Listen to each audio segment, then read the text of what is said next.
اور باسط صاحب آپ کو یقیناً اس پہ مزید روشنی ڈال سکتے ہیں کہ یہ پرائر میٹنگز ہوتی ہیں، کنسلٹیشنز ہوتی ہیں، جس کے بعد یہ ایجنڈا بنتا ہے، ٹاکنگ پوائنٹس بنتے ہیں کہ ان چیزوں پہ ہم بات کریں گے. تو ہیجمونک کا ڈیزائن جو ہے امریکہ کے اس خطے میں وہ آپ کو بڑے واضح نظر آ رہے تھے. اور جب بھی پاکستان رشیا کے قریب جانے کی کوشش کرتا ہے، چاہے وہ ذوالفقار علی بھٹو کا کیس لے لیں یا لیاقت علی خان کا کیس لے لیں، تو اس میں یہ آتا ہے کہ یار یہ تو ہماری سیٹلائٹ اسٹیٹ ہے، یہ کیسے ہو سکتا ہے کہ پاکستان اپنی ایک بیلنس فارن پالیسی چلائے. اور عمران خان کیا کہتا ہے؟ عمران خان تو یہی کہتا ہے کہ جناب ہم سب کے ساتھ اچھے تعلقات چاہتے ہیں، لیکن why should be take a dictation? ہم ڈکٹیشن نہیں لیں گے، جو پاکستان کے مفاد میں ہوگا، پاکستان کے لوگوں کے مفاد میں ہوگا، ہمیں وہ فارن پالیسی، ایک انڈیپینڈنٹ فارن پالیسی چاہیے. اور جب آپ رجیم چینج کرتے ہیں کہ کسی بھی ملک میں، آپ وہاں پہ پپٹس بٹھاتے ہیں، کمپرومائز لیڈرشپ بٹھاتے ہیں تاکہ وہ آپ کی بات سن سکے. دوسرا ایک ہوتا ہے preventive regime change operation. Preventive regime change operation میں اب تو کھل کے چیزیں سامنے آ گئی ہیں. جس طرح سے belt and road initiative China کا ہے، پاکستان میں سی پیک پروجیکٹ چل رہے ہیں، ہمیں بالکل سارے لوگوں کے ساتھ، سارے ممالک کے ساتھ بات چیت کرنی چاہیے. لیکن بیلٹ اینڈ روڈ انیشیٹو پہ جس طرح بلوچستان میں ٹارگٹ کیا جا رہا ہے، ہمیں 2 ڈویژن فوج وہاں پہ ریز کرنی پڑی. جو بلوچستان اور خاص طور پہ ٹرائبل ایریاز میں، ایریاز ڈیوائیڈڈ ہے سیکورٹی وائز، کہ یہ والا سی آئی اے نے آپریشن کرنے، یہ MI6 نے آپریشن کرنے. جنرل نعیم لودھی اور جنرل یاسین اس پہ تفصیل سے روشنی ڈال سکتے ہیں، کیونکہ ایکٹیولی یہ ساری چیزیں کرتے رہے ہیں، یہ دیکھتے رہے ہیں یہ ساری چیزیں کیسے ہوئی. تو پریونٹیو آپ کو وہاں بھی آبجیکٹو نظر آ رہے ہیں کہ جناب یہ والی چیزیں یہاں پہ باقاعدہ طور پہ کی گئی ہیں. اور اوفینسو آپریشن اس میں ہوتے ہیں. اور یہ میں صرف کوورٹ میں آپ کو بتا رہا ہوں رجیم چینج. ہیجمونک کہ ہم نے جی خطے کا چودھری بننا ہے، پریونٹ کرنا ہے، یا اوفینسو ہم نے لانچ کرنا ہے، اس میں رجیم چینج آپ کو کرنے کی ضرورت ان 3 براڈر وجوہات کے اوپر نظر آتی ہے. اور پاکستان میں یہ سلسلہ باقاعدہ کافی عرصے سے چلتا آ رہا ہے. جو چیز اب اس دفعہ پہ آ کے ہوئی ہے وہ بڑی سرپرائزنگلی، اگر آپ صرف میٹنگز کا ایک ریکارڈ نکال لیں، کیونکہ جنرل مشرف کے دور میں ایک SOPs بنی، اس سے پہلے ہم افغان جہاد لڑ رہے تھے کہ جی فارن آفس جو ہے اس میں سیکیورٹی معاملہ، جب عمران خان کہتے ہیں جی وزیر اعظم تو میں تھا، تو کیا کس کو رہے تھے؟ جو سائپرز عبدالباسط صاحب بھی بھیجتے رہے as high commissioner to India, دفتر خارجہ میں بھی رہے، انہیں سارا یہ پروسیس پتہ ہے. اچھا، اب سائپر جو آتا ہے اس کی کاپی کس کس کو جاتی ہے، وہ باقاعدہ SOPs ڈیزائن ہے اس کے. یہ والی کاپی تو PS ٹو PM تک پہنچی ہی نہیں. اور کل میں نے انٹرویو کیا ان کا، میں نے پوچھا جی فارن منسٹر کو یہ کاپی دکھائی تھی فارن سیکرٹری نے؟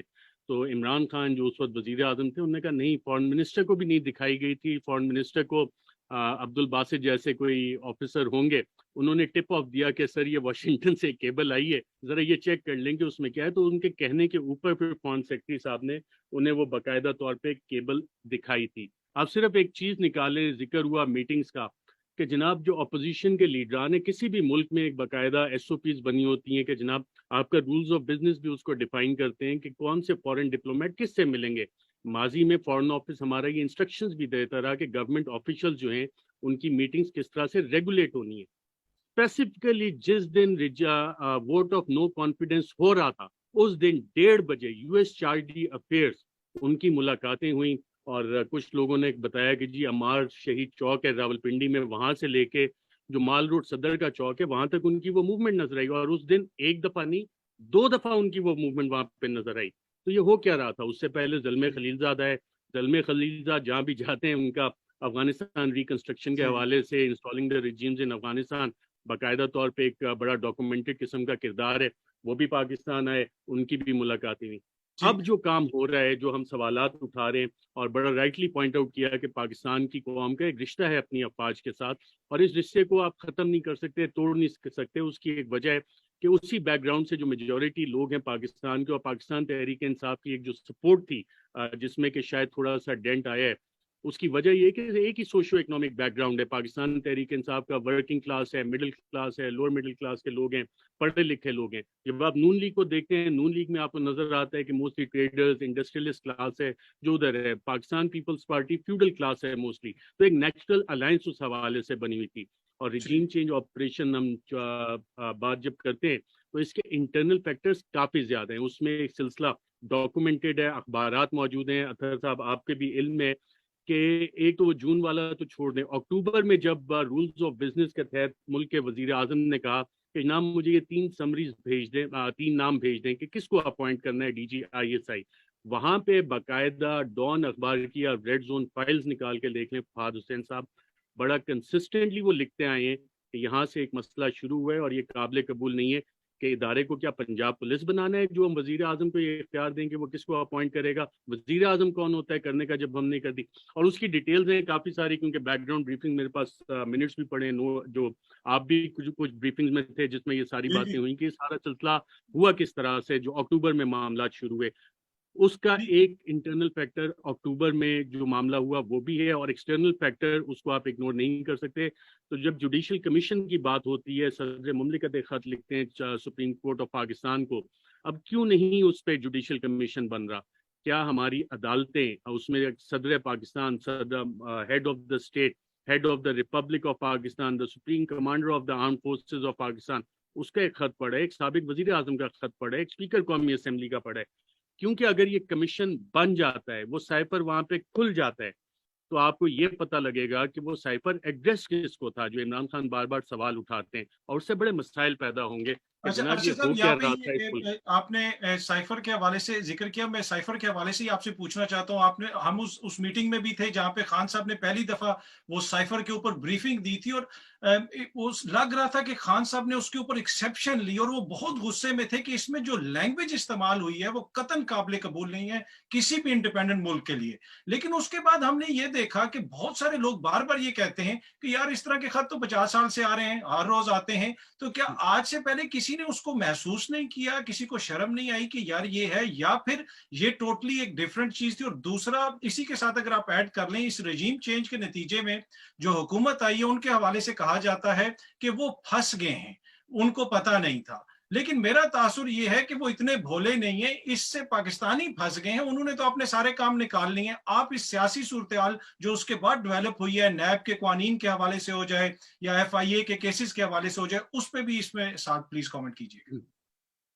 بالکل جس کا آپ ذکر کر رہے ہیں سائفر کا، عبد الباسط صاحب کو پتہ ہے ڈپلومیٹک نارمز کیا ہوتے ہیں، اس میں بہت ساری چیزیں یہ خود بھی کوٹ ان کوٹ بھیجتے ہیں، پھر ساتھ اپنی اسیسمنٹ اس حوالے سے بھیجتے رہے ہیں دفتر خارجہ کو، جناب یہ میری بات ہوئی، یہ کوٹ ان کوٹ بات ہوئی، اور یہ اس حوالے سے میری اس پہ اسیسمنٹ ہے، اور باقی جو پالیسی ڈیسیژن میکرز ہیں وہ اس کے مطابق اپنا فیصلہ لیں. اس میں بڑا کلیئرلی جو عمران خان نے بتایا، پی ٹی آئی کے سابق وزراء نے بتایا، پھر این ایس سی کی 2 میٹنگز ہوئی، سب نے کہا کہ جی blatant interference in Pakistan internal matters. اب اس حوالے سے اس کو کور اپ کرنے کے لیے آپ بھی، کیونکہ میڈیا میں آپ کو بھی پتہ ہے کہ کتنا زور لگایا گیا، کتنی کوشش کی گئی کہ پہلے تو جناب سائفر ہے ہی نہیں، ایگزسٹ ہی نہیں کرتا. اچھا جی پھر سائفر آ گیا تو اس میں تو ایسی کوئی چیز ہی نہیں ہے، تو دفتر خارجہ میں بیٹھ کے انہوں نے خود ہی بنوا لیا، فارن منسٹر نے زور لگا کے. اس کے بعد جب میٹنگز ہو گئیں وہ والی چیزیں آ گئی، اچھا بادل ناخواستہ آپ کو قبول کرنا نہیں جی، ہم نے تو ایک انٹیلیجنس رپورٹ دے دی. میں نے کل سابق وزیر اعظم عمران خان سے پوچھا کہ صاحب وزیر اعظم تو آپ تھے، این ایس سی میٹنگ میں کیا کوئی انٹیلیجنس آپ نے انکوائری آرڈر کی تھی جس کی بیسس پہ آپ کو یہ انٹیلیجنس رپورٹ ملی؟ 2 ادارے ہیں آپ کے انٹیلیجنس کے مین جو پرائم منسٹر کے انڈر کام کرتے ہیں، ایک آئی ایس آئی ہے جو کہ پرائم منسٹر کے انڈر ہے، اور دوسرا انٹیلیجنس بیورو. تو عمران خان نے کہا میں نے تو کوئی انکوائری آرڈر نہیں کی، کوئی انویسٹیگیشن آرڈر نہیں کی، اور جو 31 مارچ کو این ایس سی کی میٹنگ ہوئی تھی اس میں تو کوئی انویسٹیگیشن رپورٹ پیش نہیں ہوئی. تو پھر یہ انویسٹیگیشن کس نے کیسے خود ساختہ کیسے یہ انویسٹیگیشن کر لی جو کہ ایک بیانیہ بنایا کہ جی انٹیلیجنس اداروں نے کی؟ انٹیلیجنس ادارے ہمارے بہت اچھا کام کرتے ہیں جہاں تک سیکیورٹی کے کام ہوتے ہیں، جہاں تک پاکستان کو محفوظ بنانے کے کام ہوتے ہیں، ایکسٹرنل انٹرنل چیلنجز.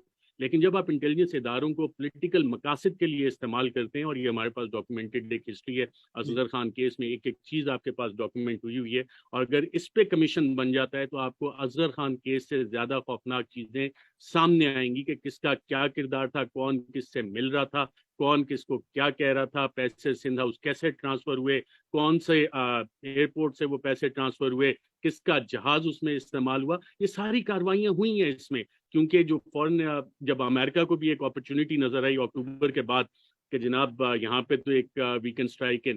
اب جو بائیڈن کی ریلیشن شپ پاکستان کے ساتھ ڈاکومنٹڈ ہے، صدر آصف زرداری نے انہیں پاکستان کا ایک ایوارڈ بھی دیا تھا، نواز شریف بھی پہلے جا کے ملے ہوئے. عبد الباسط صاحب کے جو ان کے سروس میں ایک شخص کو امپوز کیا گیا تھا، حسین حقانی، ان کا کافی زیادہ کردار ہے. حسین حقانی جن کو باقاعدہ کمیشن نے